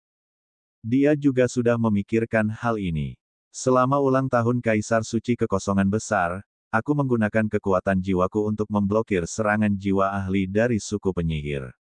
Meskipun aku tidak menggunakan jiwa ibu, Kaisar Suci kekosongan besar pasti curiga bahwa aku telah memperoleh harta karun berjenis jiwa yang berharga. Dan sekarang dia sangat mendapatkan harta karun tipe semua jiwa, itulah sebabnya dia mengirim orang untuk menyergap kita. Lan Sang terus berbicara, dan spekulasinya hampir tepat sasaran. Pria berjubah merah dan wanita itu tampaknya berasal dari dua kekuatan yang berbeda. Siapa yang mengirim mereka? Mengapa mereka menyelamatkan kita? Lu Ming mengerutkan kening. Dia masih sangat bingung. Mereka yang mengetahui rencana kaisar yang bijak kemungkinan besar adalah bawahannya. Jika tebakanku benar, orang-orang berjubah merah itu dikirim oleh Putra Mahkota. Kata Lan Sang. Putra Mahkota. Kali ini Lu Ming benar-benar terkejut. Putra Mahkota yang mengirim mereka. Putra Mahkota benar-benar telah mengirim seseorang untuk menyelamatkan mereka. Bukankah putra mahkota ingin memotong Lu Ming menjadi 8 bagian? Apakah dia akan mengirim orang untuk menyelamatkan mereka? Jawaban ini di luar dugaan Lu Ming. Lan Sang tampaknya menyadari keraguan Lu Ming. Ia berkata, jika hanya kaisar yang ingin membunuhmu, putra mahkota pasti akan bertepuk tangan dengan gembira. Bagaimana mungkin ia bisa menyelamatkanmu? Namun, jika ada harta yang dapat memperpanjang umur kaisar, putra mahkota tentu tidak akan hanya berdiri dan melihat kaisar bertindak sesuai keinginannya. Setelah Lan Sang menjelaskan, Lu Ming mengerti. Masa pemerintahan kaisar yang bijak akan segera berakhir. Setelah kaisar yang bijak meninggal, putra mahkota dapat naik tahta. Jika umur kaisar yang bijak diperpanjang, bagaimana putra mahkota dapat mewarisi tahta? Oleh karena itu, dibandingkan dengan kehidupan Lu Ming, posisi kaisar yang bijak lebih penting. Itulah sebabnya putra mahkota telah mengirim orang untuk menyabotase rencana tersebut dan mencegah kaisar yang bijak melakukan apa yang diinginkannya. Lalu, siapa yang mengirim wanita itu? Lu Ming memikirkan wanita itu lagi. Tidak banyak dewa tingkat 9 di seluruh dinasti suci kekosongan besar, kan? Aku tidak tahu, aku tidak bisa melihatnya sama sekali. Lan Sang menggelengkan kepalanya dan mengerutkan kening. Mereka berbincang-bincang sejenak, tetapi tidak dapat menebak asal-usul wanita itu. Setelah itu, mereka yang sedikit itu tidak tinggal lebih lama lagi dan meninggalkan tempat itu. Setelah beberapa waktu, mereka telah meninggalkan daerah bintang pinus gelap yang jauh. Paman Lan, Kaisar Suci Kekosongan Besar tidak mendapatkan harta karun itu darimu kali ini. Aku khawatir dia tidak akan membiarkan masalah ini begitu saja. Dia pasti akan mengirim orang untuk berurusan denganmu lagi. Lu Ming mengerutkan kening, ekspresinya serius. Dia sangat tidak bahagia, sangat tidak bahagia. Dia tidak menerima kabar apapun dari orang tuanya, dan sekarang, Lan Sang menjadi sasaran Kaisar Suci yang sangat hampa. Hal ini membuatnya marah dan kesal. Lu Ming, kamu harus tenang. Orang tuamu seharusnya baik-baik saja. Pihak lain ingin menggunakan orang tuamu untuk mengancammu. Mereka tidak akan melakukan apapun kepada orang tuamu, kan? Oleh karena itu, saat ini lebih penting baginya untuk meningkatkan kekuatannya. Semakin kuat dirimu, semakin kuat kekuatan yang kau kendalikan, dan semakin penting dirimu. Semakin penting dirimu, semakin pihak lain akan menghargai dirimu, dan semakin berharga dirimu. Orang tuamu akan lebih aman, kata Lan Sang. Lu Ming menarik napas dalam-dalam dan mencoba menenangkan dirinya. Sedangkan aku, sepertinya aku harus pura-pura mati. Lan Sang melanjutkan. Berpura-pura mati. Mata Lu Ming berbinar. Memang ide yang bagus untuk berpura-pura mati. Kaisar Naga Abadi Chapter 3508 Bahasa Indonesia. Bab 3508, Galaksi yang Hilang. Namun, bagaimana ia harus melaksanakannya? Setelah itu, Lu Ming dan Lan Sang berdiskusi dan menemukan solusi. Dengan meminjam kekuatan Etienne, dia juga bisa mengarahkan masalah kepada kaum barbar. Dia melakukan apa yang dikatakannya. Mereka segera datang ke titik kontak dengan Etienne, berdiskusi dengan Etienne, dan membuat rencana. Setelah itu, Lu Ming kembali ke bintang naga tersembunyi. Dia memimpin klan tempur kera gelap dan bergegas menuju medan perang ras barbar. Tidak lama setelah itu, sepotong berita mulai menyebar dengan cepat di kekosongan besar dinasti suci. Lu Ming dan anak buahnya disergap oleh kaum barbar dan menderita kerugian besar. Bahkan Guru Jingyu, Lan Sang, tewas dalam pertempuran dan jasadnya dibawa pergi oleh kaum barbar. Selain itu, rekaman batu napas bayangan pun tersebar. Untuk sementara waktu, ribuan gelombang diaduk. Lagi pula, Lan Sang adalah guru Jing Yu saat itu. Dia adalah ahli tingkat atas dari dinasti suci Void besar. Sayangnya, karena kasus Jing Yu, inti bintangnya hancur. Sekarang, dia mati di tangan orang-orang barbar. Sungguh disayangkan. Tentu saja, Lu Ming dan Etienne telah berdiskusi dan memutuskan untuk melakukan pertunjukan. Semuanya palsu, tetapi aktingnya sama nyatanya dengan yang asli. Titik-titik. Di dalam kekosongan agung dinasti suci, di dalam istana. Brengsek. Terdengar suara gemuruh dari aula utama, dan aura kekerasan menyelimuti seluruh istana kekaisaran. Banyak penjaga gemetar, wajah mereka pucat, dan mereka bahkan tidak berani bernapas. Di aula, ada beberapa orang berdiri di bawah, diam seperti jangkrik di musim dingin, tidak berani bersuara. Kaisar Suci yang agung dan hampa duduk di puncak. Wajahnya berkerut dan dipenuhi dengan niat membunuh. Sialan, sialan Lan Sang, sialan Luming, dasar barbar sialan. Kaisar Suci kekosongan besar menggeram terus-menerus karena dia sangat marah. Dia tidak mengerti mengapa semuanya menjadi seperti ini. Dia telah mengatur semuanya dengan sempurna. Dia berpura-pura telah menemukan orang tua Luming dan menipu Luming dan yang lainnya agar pergi ke sana. Kemudian, dia mengirim para ahli untuk menyergap mereka. Tidak kurang dari selusin ahli, semuanya adalah dewa-dewa tingkat ke-6 dan di atasnya. Bahkan ada 3 pembangkit tenaga dewa-dewa tingkat ke-8. Namun, mereka tidak pernah kembali dan tidak ada berita sama sekali. Seolah-olah mereka telah ditelan oleh binatang buas yang besar. Bagaimana ini mungkin? Ada begitu banyak ahli di sekitar Luming. Terlebih lagi, Lan Sang telah dibunuh oleh orang-orang barbar dan tubuhnya telah jatuh ke tangan mereka. Apakah itu berarti harta karun jiwa juga ada bersama mereka? Karena itu, dia sangat marah. Hal ini terkait dengan umurnya yang panjang. Ia begitu marah sehingga ia tidak dapat menahan keinginan membunuhnya. Setelah sekian lama, aura Kaisar Suci yang hampa akhirnya menjadi tenang. Seseorang, kirim pesan kepada Kaisar Barbar. Katakan padanya bahwa aku bersedia membeli kembali mayat Lan Sang dengan harga tinggi. Harga berapapun tidak masalah. Kekosongan besar yang diperintahkan Kaisar Suci. Mereka tentu punya cara untuk menyampaikan berita itu kepada Kaisar Barbar. Namun, setelah beberapa saat, Kaisar Barbar hanya menjawab dengan 2 kata. Tidak mungkin. Bangsa barbar dan dinasti suci kekosongan besar adalah musuh bebuyutan.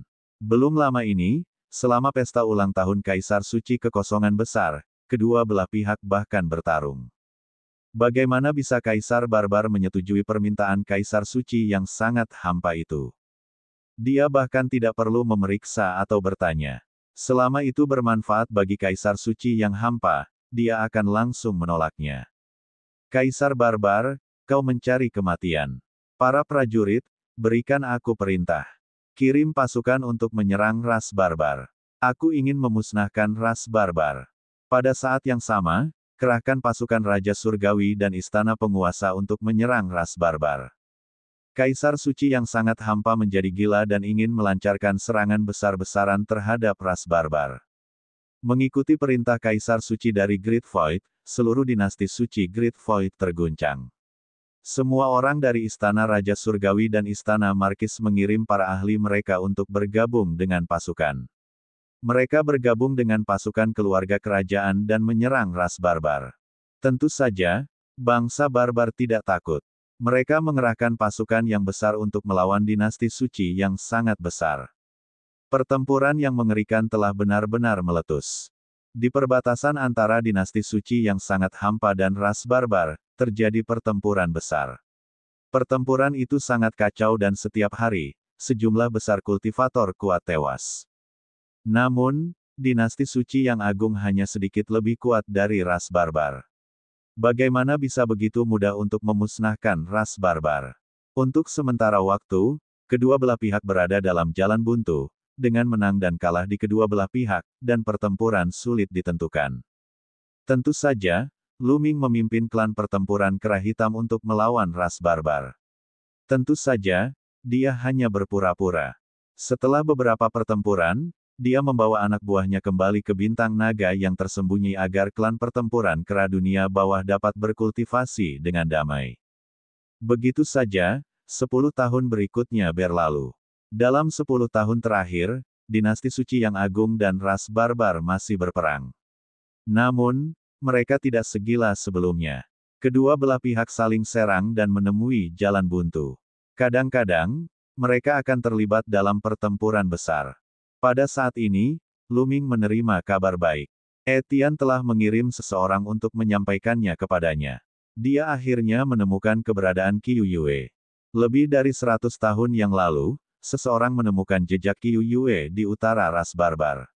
Namun, untuk beberapa alasan yang tidak diketahui, Qiu Yue tampaknya telah menghilang di galaksi yang hilang. Galaksi yang hilang. Ekspresi Lu Ming amat serius. Lu Ming juga pernah mendengar tentang legenda galaksi yang hilang. Konon, galaksi yang hilang terletak di utara ras barbar. Galaksi itu sangat aneh. Tidak peduli apapun basis kultivasi Anda, selama Anda memasuki galaksi yang hilang, Anda tidak akan bisa keluar. Dalam sejarah, banyak sekali eksistensi yang kuat, termasuk dewa-dewa tingkat ketujuh dan di atas pembangkit tenaga listrik kelas atas, masuk dan tidak pernah kembali.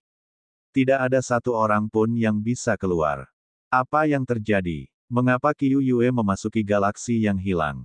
Lu Ming sangat cemas. Tak perlu dikatakan lagi, Qiu Yue pasti mengalami situasi khusus. Kalau tidak, bagaimana mungkin dia bisa memasuki galaksi hilang? Tidak, aku harus menemukan Qiu Yue. Lu Ming memperlihatkan ekspresi penuh tekad. Tidak peduli betapa mengerikannya galaksi yang hilang, dia harus pergi ke sana. Tidak mungkin baginya untuk meninggalkan Qiu Yue. Tidak peduli seberapa berbahayanya, dia harus pergi. Lagi pula, dia akan segera pergi ke sana. Galaksi yang hilang itu aneh dan tidak dapat diprediksi, dan tidak seorang pun tahu bahaya seperti apa yang akan ditimbulkannya. Jika mereka pergi ke sana nanti, Qiu Yue akan berada dalam bahaya yang lebih besar. Dia segera mengumpulkan Yuan Huan dan Yuan Chong dan memberitahu mereka tentang masalah itu. Lan Sang tentu saja tidak ada di sini, tetapi dia tinggal bersama Etian untuk sementara. Kau akan pergi ke galaksi yang hilang. Terlalu berbahaya. Selama bertahun-tahun, tak seorang pun yang pernah masuk pernah keluar. Lu Ming, kau harus memikirkannya. Yuan Huan membujuk. Aku tahu ini berbahaya, tapi aku harus pergi. Setelah aku pergi, aku akan meninggalkan tempat ini untukmu. Jangan khawatir, aku pasti akan keluar. Lu Ming berkata dengan tekad. Ini, Yuan Huan dan Yuan Chong keduanya tampak ragu-ragu. Namun, mereka telah mengikuti Lu Ming selama beberapa waktu dan mengetahui karakternya. Begitu dia membuat keputusan itu tidak akan berguna tidak peduli bagaimana orang lain membujuknya. Karena leluhur perang telah memintanya, kami akan pergi bersamamu. Setidaknya kita bisa saling menjaga. Kata Yuan Huan. Ya, mari kita pergi bersama. Yuan Chong juga mengatakan. Tidak, kamu harus tetap di sini. Kalau kamu ikut aku, siapa yang akan bertanggung jawab atas tempat ini? Lu Ming berkata dan langsung menolaknya. Kalau begitu, aku akan pergi bersama leluhur perang. Pemimpin klan ada di sini, jadi seseorang harus pergi bersama leluhur perang. Kalau tidak, itu akan terlalu berbahaya. Yuan Chong bersikeras bahwa dia harus bersama Lu Ming. Kaisar Naga Abadi Chapter 3509 Bahasa Indonesia. Bab 3509, Seekor Ular Piton. Pada akhirnya, Lu Ming memutuskan untuk membawa Yuan Chong bersamanya ke galaksi yang hilang sementara Yuan Huan akan bertanggung jawab atas bintang naga yang tersembunyi. Tidak ada yang perlu diragukan lagi. Lu Ming berangkat pada hari yang sama. Yuan Chong membawa Lu Ming dan terbang dengan kecepatan yang menakjubkan di sepanjang perbatasan utara ras barbar. Dalam perjalanan, meskipun mereka bertemu dengan orang-orang barbar, mereka dipandu oleh Sikra, seorang ahli yang hebat. Tidak ada rintangan sama sekali, dan mereka melewatinya dalam sekejap. Setelah beberapa saat, mereka akhirnya mendekati galaksi yang hilang. Dari jauh, sebuah galaksi melayang di alam semesta, bersinar dengan cahaya bintang berwarna putih perak. Kelihatannya berputar perlahan. Galaksi itu sebenarnya tidak seperti sungai. Dari luar, galaksi itu berbentuk lingkaran yang berputar perlahan. Itu sangat misterius. Ayo pergi. Lu Ming bergumam dan terbang menuju galaksi yang hilang bersama Yuan Chong. Mereka semakin dekat dan dekat. Akhirnya, Lu Ming dan Yuan Chong terbang ke dalam jangkauan galaksi hilang. Saat mereka terbang ke dalam jangkauan galaksi yang hilang, terjadilah semburan cahaya yang menyilaukan, begitu terangnya sehingga mereka tidak dapat membuka mata. Setelah beberapa tarikan napas, cahaya yang menyilaukan itu menghilang. Lu Ming dan Yuan Chong melihat sekeliling dan ekspresi mereka berubah. Awalnya, mereka baru saja memasuki tepi galaksi hilang. Namun, jika menoleh ke belakang, di belakang mereka terbentang langit berbintang yang luas, dengan planet-planet layu yang tak terhitung jumlahnya mengambang di udara. Dia tidak dapat melihat galaksi lain sama sekali. Keduanya mencoba terbang mundur, tetapi setelah terbang ratusan juta mil, mereka tetap tidak bisa keluar dari jangkauan galaksi yang hilang. Mereka benar-benar tersesat. Sepertinya ada medan energi yang mengerikan di galaksi yang hilang. Begitu makhluk hidup masuk, mereka akan tersesat dan tidak dapat menemukan jalan keluar. Lu Ming mengerutkan kening. Qiu Yue sudah berada di sini selama bertahun-tahun. Bagaimana keadaannya sekarang? Yuan Chong, ayo berangkat. Lu Ming mengikuti si kera dan terbang ke arah yang berlawanan. Akan tetapi, setelah beberapa waktu, Lu Ming berhenti, ekspresi keraguan tampak di wajahnya. Nenek moyang perang, ada apa? Yuan Chong bertanya. Entah kenapa, tapi semenjak aku memasuki galaksi hilang, darahku terasa mengalir lebih cepat. Darah suci dalam tubuhku terasa berdetak sedikit seolah-olah menghasilkan semacam respons. Ya, respons yang tidak bisa dijelaskan. Kata Lu Ming. Dia benar-benar punya perasaan ini. Akal sehat. Dari mana perasaan itu berasal? Mata Yuan Chong berbinar saat dia bertanya. Di sana, Lu Ming menunjuk ke suatu arah. Jika aku tidak salah, pasti ada sesuatu di arah itu yang menarik perhatian leluhur perang. Mungkin leluhur perang benar-benar beruntung dan dapat menemukan Nona Qiu Yue dan jalan keluarnya. Kata Yuan Chong. Mungkinkah itu Qiu Yue? Ayo pergi. Setelah Lu Ming selesai berbicara, dia terbang cepat ke arah itu diikuti para pengikut kera dari belakang. Di galaksi yang hilang, mustahil untuk mengetahui arah seseorang, dan arah seseorang akan terus berubah saat mereka terbang. Awalnya, Lu Ming merasa bahwa perasaan itu ada di depannya. Namun, setelah terbang beberapa saat, perasaan itu muncul di sisi kanan lagi. Lu Ming terbang ke sisi kanan lagi. Setelah beberapa saat, itu menjadi bagian belakang. Sesaat ke kanan, sesaat ke kiri, sesaat ke depan, sesaat ke belakang. Itu terus berubah, sangat aneh, dan sulit dipahami. Jika mereka tidak merasakannya, mereka mungkin akan terjebak di sini selamanya jika mereka terus terbang. Begitu saja, mereka terbang selama sebulan penuh. Setelah terbang selama sebulan, Lu Ming merasakan perasaan itu semakin kuat. Tampaknya Lu Ming semakin dekat ke tempat di mana dia bisa merasakan kehadirannya. Siapa ini? Pada saat ini, Yuan Chong tiba-tiba berteriak sambil mengamati sekelilingnya dengan mata yang bagai kilat. Lu Ming terkejut dan berhenti. Hehehe, aku tidak menyangka ada orang lain yang datang. Sudah lama aku tidak makan makanan enak. Kali ini, aku bisa makan sepuasnya. Terdengar suara mencibir, lalu kekosongan itu terisi udara. Seekor ular piton besar tiba-tiba muncul, membuka mulutnya yang berdarah dan menatap Lu Ming dan Yuan Chong dengan tatapan menyeramkan. Seekor ular piton sebenarnya telah muncul di galaksi yang hilang. Ular piton itu menjulurkan lidahnya dan menyapukannya ke tubuh Lu Ming. Ia berkata dengan dingin, "Anak muda, aku paling mencintai anak muda." Rasanya segar dan lembut. Terakhir kali seorang gadis kecil datang, rasanya sangat enak. Kata ular piton itu dengan dingin. Ledakan. Pada saat ini, kepala Lu Ming berdengung seolah-olah hendak meledak. Seorang gadis kecil dari masa lalu. Mungkinkah itu Qiu Yue? Pada saat ini, Lu Ming memancarkan niat membunuh yang mengerikan. Yuan Chong, bunuh dia. Tidak, lumpuhkan dia dulu. Lu Ming meraung marah. Ledakan. Begitu suara Lu Ming jatuh, si kera segera bergerak.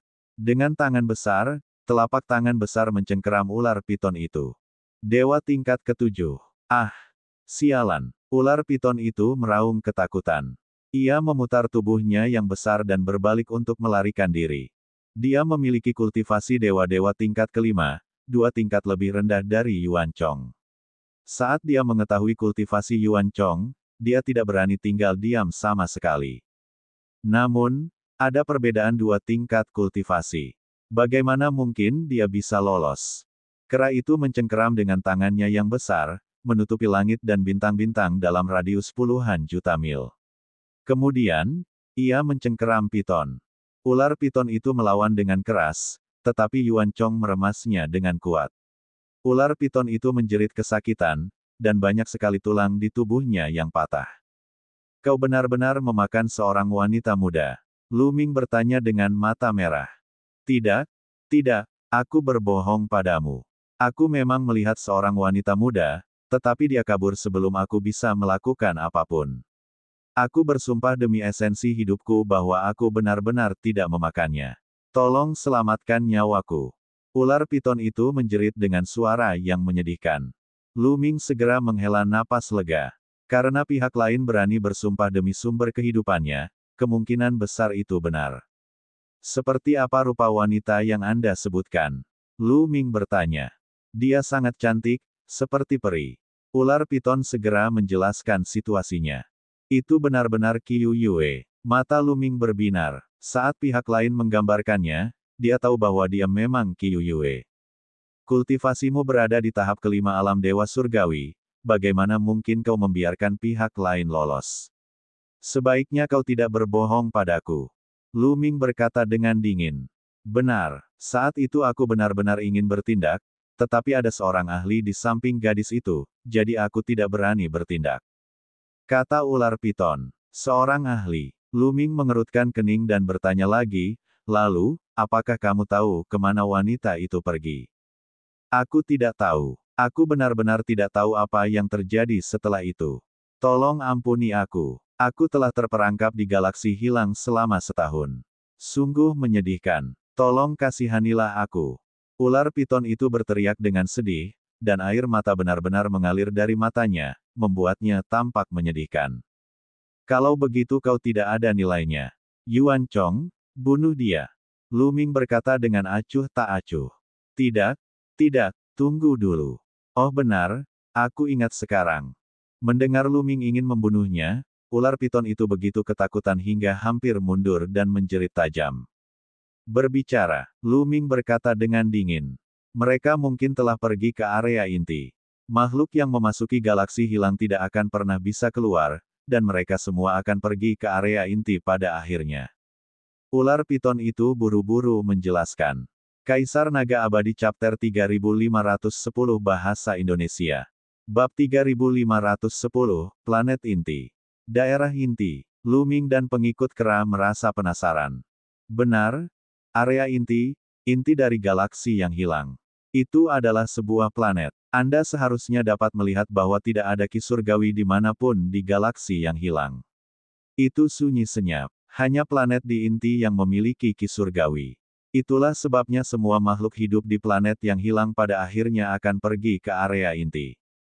Gadis yang kamu cari mungkin juga sudah pergi ke daerah inti. Ular piton itu pun segera menjelaskan sambil gemetar ketakutan, takut kalau-kalau si kera akan membunuhnya. Kau masih ingin berbohong padaku.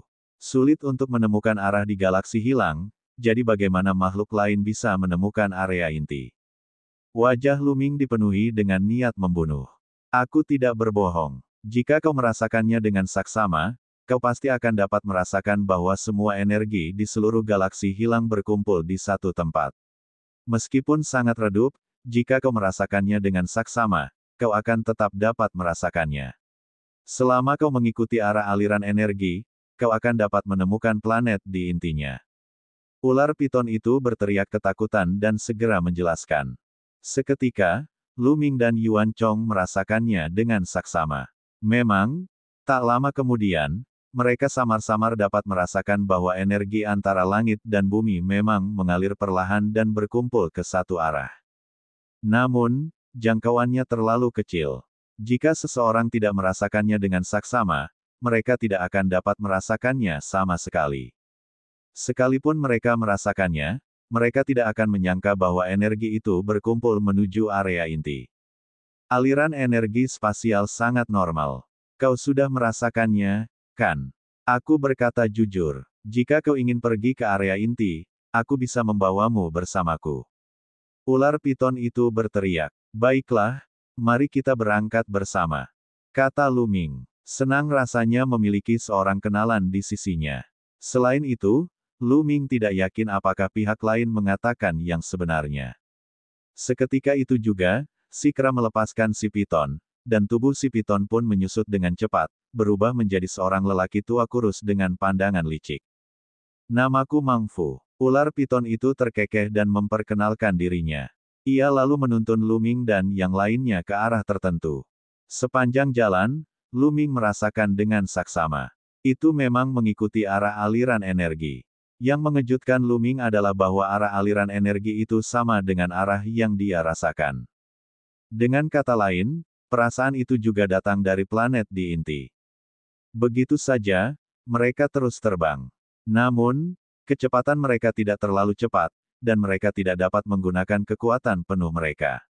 Jadi, dalam sekejap mata, mereka telah terbang selama sebulan lagi.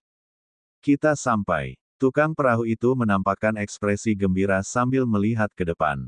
Di depannya, ada sebuah planet besar yang melayang di udara. Meskipun jauh, Lu Ming masih bisa merasakan jejak energi surgawi.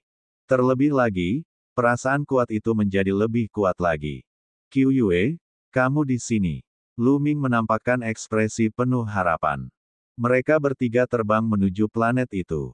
Aku akan mengajakmu ke suatu tempat dan bertanya-tanya. Mungkin akan ada berita. Kata manusia ular piton. Mereka mendarat di planet itu dan kemudian terbang ke satu arah. Tak lama kemudian, barisan pegunungan luas tampak di depan mata mereka. Banyak puncak-puncak besar menjulang dari tanah, dan di atas puncak-puncak besar ini, terdapat banyak istana. Istana-istana ini sangat megah, dan ada patung di depan setiap istana. Patung-patung ini semuanya adalah naga suci. Naga surgawi. Lu Ming sangat terkejut. Terlebih lagi, perasaan yang dirasakannya seolah-olah berasal dari pegunungan ini. Sekarang, tubuh dewa primitif yang telah kukembangkan telah berubah menjadi tubuh naga dewa primitif. Aku bahkan memiliki setetes darah dewa primitif yang berhubungan dengan tubuh naga dewa primitif di tubuhku. Tempat ini memiliki hubungan denganku. Apakah itu benar-benar berhubungan dengan naga dewa? Lu Ming terus berpikir dalam hatinya. Pada saat ini, sudut mulut si piton melengkung membentuk senyum dingin, dan dia tiba-tiba mundur. Tetaplah di sini. Yuan Chong menyadari bahwa ular piton itu mundur. Ia meraung dan mencakarnya. Namun, pada saat ini, sebuah bilah pedang tiba-tiba muncul di depan manusia Siu Kotel. Bilah pedang itu menebas tangan Yuan Chong, menyebabkan ledakan yang mengejutkan. Bilah pedang itu bergetar hebat dan terpental ke belakang. Tangan besar Yuan Chong juga terpotong oleh pedang itu. Pada saat berikutnya, seorang pria kekar muncul di depan tukang perahu. Ia memegang pedang berkarat. Dewa tingkat ketujuh. Ekspresi Yuan Chong menjadi serius. Hehe, ada orang baru. Ini akan menyenangkan. Senyum sinis terdengar silih berganti, dan berbagai sosok bermunculan di sekeliling. Lu Ming menyapu pandangannya dan menemukan bahwa ada lebih dari 10 orang. Masing-masing dari mereka memiliki aura yang sangat kuat. Mereka setidaknya adalah dewa tingkat ke-6. Bahkan ada cukup banyak dari mereka yang lebih dari dewa tingkat ke-6. Tukang perahu. Lu Ming menatap Mang Fu dengan ekspresi jelek. Jelas bahwa mereka telah ditipu oleh Mang Fu. Saya tidak berbohong kepada Anda. Ini memang planet di area inti, hehe. Tukang perahu itu mencibir. Kalian berdua, menyerah saja dan jadilah budak kami selama 10 juta tahun, dan kami akan membiarkan kalian pergi. 10 juta tahun. Itu terlalu sedikit, butuh setidaknya 100 juta tahun. Orang-orang di sekitar mereka terkekeh dan menatap Lu Ming dan yang lainnya seperti kucing yang menatap tikus. Kemudian, mereka mendekati Lu Ming. Leluhur perang, lari. Aku akan menahan mereka. Yuan Chong meraung dan tubuhnya mulai berubah dengan cepat. Dia memperlihatkan tubuh dewa primitifnya dan berubah menjadi seekor kera raksasa. Pada saat yang sama, dia memperlihatkan teknik pertarungan hantu untuk meningkatkan kekuatan tempurnya secara ekstrim. Ledakan. Yuan Chong tiba-tiba menyerang, tinjunya menghantam pria besar dengan pedang. Itu adalah tubuh Dewa Purba. Ini berduri. Beberapa seruan terdengar. Pria kekar dengan pedang itu meraung dan meningkatkan auranya hingga ekstrim. Dia terus-menerus menebas dengan pedangnya, dan lebih dari selusin cahaya pedang segera muncul, menebas ke arah Yuan Chong. Terjadi lebih dari selusin ledakan dahsyat berturut-turut, dan kekuatan tinju serta ki pisau menyapu ke segala arah. Kemudian, cahaya pedang itu bergetar dan selusin cahaya pedang itu runtuh hampir bersamaan. Pria kekar dengan pedang itu terpaksa mundur. Ayo pergi. Yuan Chong berteriak dan bergegas keluar dari pengepungan bersama Lu Ming. Kau ingin pergi? Berhenti di situ. Jangan pernah berpikir untuk pergi hari ini. Yang lain meraung dan mengejar Lu Ming dan yang lainnya. Aura mereka meledak dan Lu Ming terkejut saat mengetahui bahwa setidaknya ada 5 orang di dalam yang telah mencapai alam dewa surgawi tingkat ke-7. Ada begitu banyak ahli yang menakutkan di galaksi yang hilang. Pergilah ke arah sana. Lu Ming berteriak dan memimpin para pengikut kera ke arah istana. Ada terlalu banyak ahli di sisi lain. Jika dia bergegas keluar, dia pasti tidak akan bisa lolos dari kejaran mereka. Dia punya firasat bahwa jika dia bergegas ke area istana, dia mungkin punya kesempatan. Dalam sekejap, mereka menyerbu ke pegunungan. Pada saat ini, orang-orang di belakangnya tiba-tiba berhenti. Mereka tidak berani mengejarnya dan memperlihatkan ekspresi ketakutan. Tidak bagus. Lu Ming punya firasat buruk. Fakta bahwa pihak lain tidak berani mengejarnya berarti ada bahaya di sini. Kalau tidak, mengapa mereka tidak berani mengejarnya?